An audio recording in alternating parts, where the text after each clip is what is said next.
1 নং সয়না রঘুনাথপুর ইউনিয়ন বিএনপির সম্মেলন ওয়ার্ড কাউন্সিলের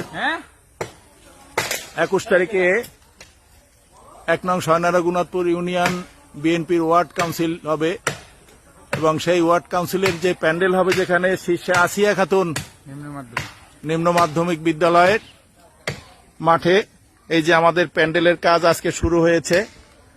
সেখানে আমার ইউনিয়ন বিএনপির সাংগঠনিক সম্পাদক জনাব নজির সর্দার নিজে ওই যে দেখেন আপনারা সে লুঙ্গি কাঁচা দিয়ে গাছে উঠে সে দাও দিয়ে ডাল ডালাচ্ছে। সে মাঠের সৌন্দর্য বর্ধনে যা প্রয়োজন সে নিজে গাছে উঠে গেছে। আমি এরকমের কর্মী, এরকমের সহকর্মী, এরকমের সহযোদ্ধা চাই এই ইউনিয়নের বিএনপির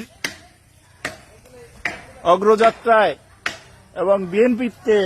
আমি আশা করি এরকমের যদি সহকর্মী থাকে এই ইউনিয়ন কেন এই কাউখালীর বিএনপিকে কেউ দাবিয়ে রাখতে পারবে না এবং এই কাউখালীতে বিএনপি ছাড়া আর কিছু থাকবে না। আরে